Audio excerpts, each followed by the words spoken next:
Timóteo, capítulo 2.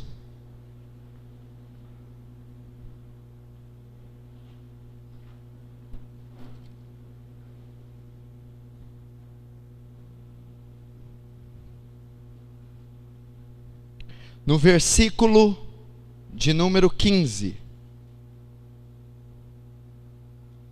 Vamos ler o que está escrito. Paulo escrevendo ao seu servo obreiro Timóteo: Timóteo, procura apresentar-te a Deus aprovado, como obreiro que não tem de que se envergonhar, que maneja bem a palavra da verdade. Até aí. Ele então está ensinando que não devemos fazer as funções eclesiásticas, não devemos ser obreiros, não devemos ter um cargo de liderança, sem primeiro sermos aprovados, sem primeiro estarmos preparados, aptos, tratados, formados para fazer o serviço. Apresenta-te aprovado. Então esse é o intuito da escola: preparar obreiros aprovados, torná-los aptos para o ministério, torná-los tratados, formados o suficiente para começarem. É óbvio que o progresso e a transformação de um homem e o seu caráter vai com o longo dos anos e continua sendo tratado após o ministério. Mas há o mínimo que a Bíblia exige, há um nível que a Bíblia requer que o cristão tenha para primeiro ser obreiro, para antes ser obreiro. Então, você vai aprender como deve ser a postura de um obreiro, o que ele tem que aprender, como deve se portar na sociedade, e que ele tem a necessidade de ser aprovado. Já tenho dito aqui, é importante você abrir seu coração. Muitas pessoas começam no ministério por boa vontade, por desejo de servir, ou porque notam que as suas congregações estão com dificuldade na obra. Então elas se apresentam, elas se posturam, elas se apresentam ante a liderança, querendo ajudar, mostrando que estão dispostas. Porém a maioria não se apresenta apta, aprovada. Então só o desejo, só a boa vontade não é suficiente para se servir, porque Paulo diz: Timóteo, apresenta-te aprovado, preparado, tratado, treinado, formado, depois sirva. E se eu não fizer isso, e eu permitir, ou o próprio obreiro se envolver na obra, sem ele estar aprovado, preparado, apto, vai acontecer algumas coisas. Primeiro, Deus não vai aceitar o seu sacrifício. Segundo, ele não terá êxito e o resultado esperado de um obreiro. Terceiro, ele pode estar abrindo brechas no mundo espiritual, e ao invés de estar combatendo Satanás, ele está trabalhando para Satanás. O ministério, o serviço cristão não é algo natural. O obreiro não é levantado porque ele é filho de alguém que tem autoridade, porque ele tem poder aquisitivo alto. O obreiro não pode ser levantado pela amizade. Não deve haver isso entre a liderança: bicos, feridas, preferências. Não, o obreiro deve ser aprovado. Quem é que o aprova em primeira instância? Deus, o Senhor que o aprova. confirmado pela sua conduta e ações e crescimento. E depois, a sua liderança, que Deus coloca o mesmo sentimento, traz paz ao coração. Então, ele está naquele primeiro momento aprovado para servir. Então você deve entender isso, principalmente nessa igreja, que eu pego muito pesado a esse respeito, dos obreiros, dos pastores, diáconos e obreiros, estarem sempre aptos, principalmente o ministério da palavra, que compõe o púlpito. A pessoa precisa estar extremamente aprovada e apta, e que não tem do que se envergonhar, né? Que não tem de que se envergonhar, que não tenha deficiência, que não tenha desequilíbrio, que esteja extremamente capacitada. Por quê? Porque se você compor um ministério, escute, e não estiver apto, você será envergonhado, porque você não está preparado para suprir as necessidades que aquele ministério vai exigir. E se você não suprir, você será envergonhado. Você já viu pessoas que querem ter discípulos, mas não sabem cuidar? São envergonhados, porque o seu discipulado é um fracasso. Então ela não está apta para discipular, todavia quer discipular. Fracasso, então ela é envergonhada. Uma pessoa quer pregar a palavra, eu não sou pregador, ela não sabe nem falar português correto, ela não estuda a Bíblia regularmente, então ela não está apta, não está aprovada. E se dá a ela o direito de ministrar, ela invariavelmente falará besteiras e será envergonhada, tanto ela quanto o seu ministério e o seu Senhor. Não está apta. Então, no cristianismo, no ministério, querer não é poder. Não é pelo fato de querer que eu vou conseguir. Eu tenho que me preparar para conseguir. E esse é o grande mal. Há muitas pessoas que querem servir Deus só pela fé, mas não tem qualidade. Eu creio, eu sou bonzinho, eu lavo o banheiro, eu faço tudo isso, mas não quer dizer que você está apto para cuidar de almas, para pregar num púlpito, para liderar uma reunião, para ter um ministério evangelístico ou profético. Você necessita estar capacitado intelectualmente, psicologicamente, no seu caráter interiormente, na maturidade, no conhecimento e na consagração pessoal. Sem essas coisas, você não pode servir. Nós não estamos tratando de uma empresa, onde, em muitos lugares, os fins justificam os meios. Aqui não. Pode até ser uma empresa, mais ou menos o mesmo perfil, mas ela é espiritual. Ela depende de princípios espirituais. Ela tem que obedecer princípios espirituais, mandamentos espirituais. Então, quando você pensa logicamente e racionalmente que uma determinada coisa deve ser como você quer, e você é barrado e não pode, você não deve se emburrar por isso.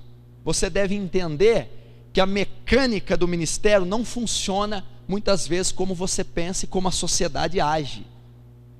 Nem sempre o mais capacitado externamente será o maior. Nem sempre o de mais poder aquisitivo, o de mais presença no culto, ou esse tipo de coisa, vai fazer de alguém capaz. E sim a preparação pessoal dele e a aprovação diante de Deus. E um obreiro aprovado, veja bem, o obreiro, ele é aquele que já vai fazer diferença da massa. Ele não é mais uma ovelha que vem apenas receber o alimento aos domingos. Ele já é aquele preparado para estar à frente de um trabalho. Ele já não é aquele mais que só irá comer, ele também irá dar de comer. Ocupará uma posição de frente, uma posição de auxílio, uma posição superior ao do rebanho. Então, obviamente, vai ser exigido dele uma conduta e uma postura que talvez, em muitos casos, não na maioria, porque o cristianismo é duro para todas as classes de cristãos e obreiros, mas vai ser exigido um pouco mais do que da congregação, do rebanho. E ele deve e vai ser cobrado de maneira diferente. Por exemplo, reunião de obreiro hoje, algumas pessoas chegaram atrasadas. E não é perfil de um líder o atraso. Eu fui a primeira pessoa a chegar aqui. Eu estava responsável só por pregar a palavra. Eu poderia chegar 10 minutos antes. Não, eu cheguei mais de 1 hora antes. Então isso não é um perfil de uma pessoa que quer ser obreiro. Eu não posso estrear a primeira reunião com obreiros já consagrados, ou pessoas que querem ser obreiros, negligenciando o horário. Porque o horário, eu posso tirar daí muitas coisas: falta de respeito, de reverência, de zelo, de compromisso, ou não tratar uma reunião dessa, não tratar o peso que ela tem da maneira correta. Não, eu posso. Um cristão comum, uma ovelha, é óbvio que ela tem que seguir regras. Ela não pode chegar atrasada nos cultos em momento algum. Se uma ovelha não pode, que dirá um obreiro? Então, como ele será um exemplo? Como ele estará à frente de uma obra? Como ele estará diante de um púlpito, se ele não tem uma conduta exemplar?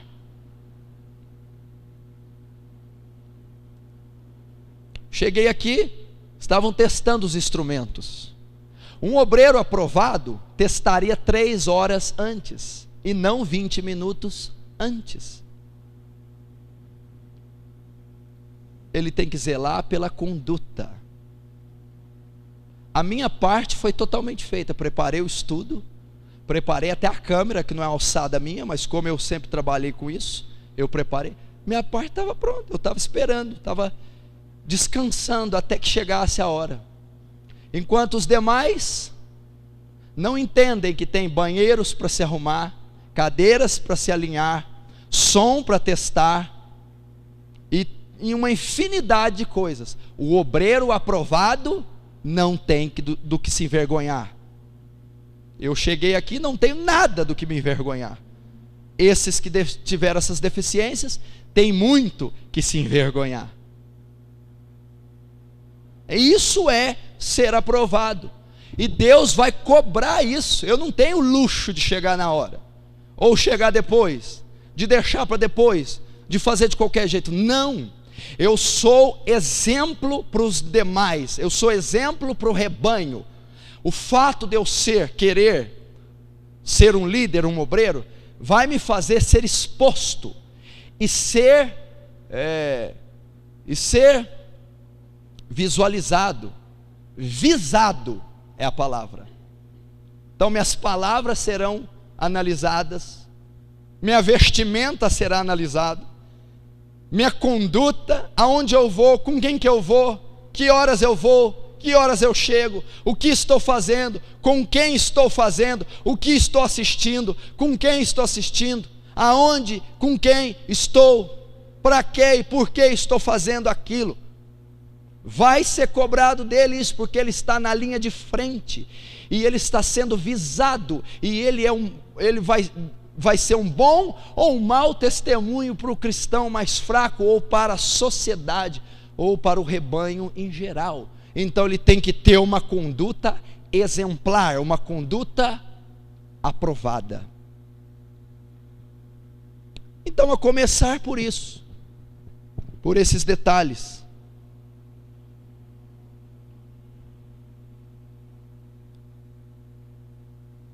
está entendendo como é que está começando, que não tem nada de oba-oba? Por que não tem oba-oba? Por que eu não posso ter uma vida de capricho e ser obreiros? Vamos tratar isso em outras aulas. A renúncia que um obreiro deve ter. Por que não podemos? Do que o obreiro trata? Quando eu digo obreiro, eu estou dizendo de mim ao mais simples, ao cooperador da igreja. Obreiro, todas as classes de funções eclesiásticas, todas as classes de ministérios na igreja. Por que ele não pode dar o luxo de ter uma vida qualquer? E por que ele tem que ser extremamente apto? O obreiro trabalha com o quê? O gerente automotivo trabalha com carros, o gerente industrial com empresas, o gerente comercial com lojas. O obreiro cristão trabalha com almas, vidas. O obreiro cristão trabalha, vou apertar mais um pouco, o obreiro cristão trabalha com eternidade. A maneira que você vai conduzir seu ministério vai dizer se você está levando pessoas as quais você está cooperando para o céu ou para o inferno. Então não é comum Deus cobrar o que Ele cobra, exigir o que Ele exige, já que nós não estamos tratando de bois, de frangos, de carros, de TVs, estamos tratando de almas e almas eternas. Não se serve na obra do jeito que se quer, que se pensa. Se serve do jeito de Deus, se serve do jeito bíblico. Ou se está apto ou não está. Se está apto, se serve. Se não está, não se serve. A obra, o ministério não foi feito para satisfazer desejo pessoal. Eu não sou um pregador porque é prazeroso pregar. Eu não sou um ministro, um líder, não executo uma função para satisfazer meus caprichos. Eu a executo para servir a Deus e para me doar à causa, à igreja, ao povo. E se eu sei que eu não sirvo a mim, e sirvo a Deus, e sirvo a causa, então eu devo fazer tudo que a causa me exige, do jeito que ela me exige. Lembre-se disso. Então olha a importância de alguém despreparado à frente, de alguém despreparado abrindo brechas, de alguém despreparado executando aquilo que não é capaz. Ele está comprometendo a eternidade das pessoas lideradas. Não é simplesmente um conflito, ou não é simplesmente um detalhe pessoal, não é simplesmente uma contenda que nós estamos tratando, ou que nós vamos lidar e é fácil de resolver. Não, estamos lidando com as suas almas, sua salvação. Então o nosso zelo para falar uma palavra para um novo convertido deve ser muito grande. O nosso zelo, cuidado e preparação para fazer uma visita deve ser muito grande. Para orar por uma pessoa, para discipular, licionar ela, devemos ter cuidado e zelo, porque se estivermos despreparados, faremos mais mal do que bem, muito mais o mal do que o bem. Aprenda isso. Ministério é chamado, depois de chamado tem que ser aprovado, depois de aprovado eu inicio e cresço de graça em graça, de glória em glória, aperfeiçoando a imagem de Cristo. É assim que se serve, preparado. E com essas aulas nós vamos buscar então a preparação, vamos buscar então o ser apto, o ser aprovado, o ser treinado, o ser capaz. Essas aulas ministrarão isso, e aquele que ouvi-las, estudá-las minuciosamente, recebê-las em seu coração e praticá-las na sua vida diária, se tornará um obreiro, e se tornará um obreiro apto aprovado, que não terá do que se envergonhar, que manejará bem a espada da verdade, que honrará aquele que o comissionou, aquele que o recrutou, o Senhor dos exércitos, Jesus Cristo.